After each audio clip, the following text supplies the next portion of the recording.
by claiming that the current Democratic Party has anything to do with that Dixiecrat party from 50 years ago that was trying to stop them from voting. Aren't you conflating the word Democrat with progressive? They have utterly nothing to do with each other. The current Democratic Party has absolutely none of those values from 50 years ago, and you're pretending that they are guilty of something. Aren't you trying to claim that Jesse Jackson is a dupe and shouldn't be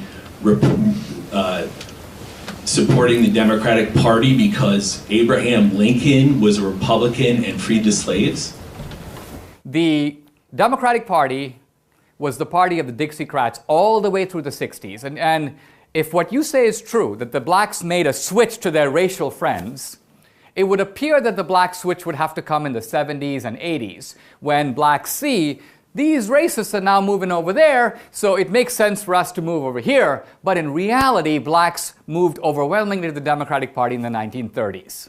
The black vote went from about 15% Democratic to about 70% Democratic within 4 years. In the places they could vote. That's right, but which was the North. Also in the Jackie Robinson was a Republican for darn good reason. That's absolutely right. But here's what I'm getting at. You wouldn't be today. We can debate Jackie Robinson because it's always difficult to know what dead people would say. If Martin Luther King were alive today, Martin Luther King isn't alive today. Okay, but here's the point I'm getting at. The reason that blacks switched from the Republican Party to the Democratic Party had everything to do with the benefits of the New Deal and nothing to do with racism. In fact, in the North. Yes, and in the South, too, blacks switched to the Democratic Party. It's not that blacks couldn't vote in the South. They said there were all kinds of barriers to black voting. Under FDR, there was blacks couldn't vote in the South at all. No blacks voted in the South. Very, very few. How many? Absolutely. How many? I don't know. Okay. I thought so.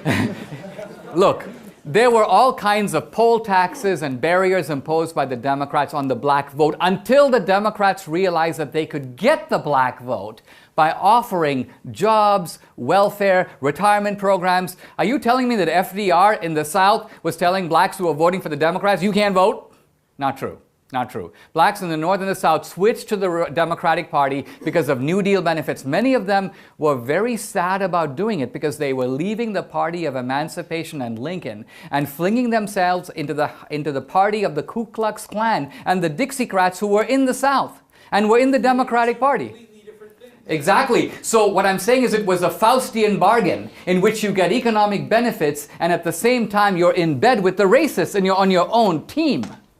And I'm saying that's American history. Now, whites began to switch to the Republican Party, but much later. Whites began to switch to the Republican Party in droves in the 70s and 80s.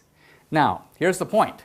If you look at racial opinion in the South, and there's a voluminous body of data on this, as racism in the South dramatically declines, the Southern identification with the Republican Party begins to increase. There's an opposite track. Racism is declining in the South, and whites begin to move to the Republican Party. In fact, two scholars who've written a book about this trace that the least racist Southerners all became Republicans. That the poor white racist Democrat never became a Republican. He was a dug-in Democrat to the end of his days. So the Democratic Party remained the party of racism. And as the South became less agrarian, more prosperous, industry came to the South, the post-industrial society, the Republican appeal of equal opportunity, free markets, prosperity, appealed to Southerners, and that's why so what I'm getting at is that the progressives have sold the South on a guilt trip. Even this whole thing about, the Civil War was really about slavery and the South did slavery. Wait a minute, again, the Northern Democrats protected slavery. The Civil War, the fight over slavery was between the Democratic Party, North and South, that protected it, and the Republican Party, which only was in the North, that opposed it. That's what that fight was about. It wasn't just, the North-South thing is now a disguise to hide the responsibility of a major political party that was the party of slavery for 100 years.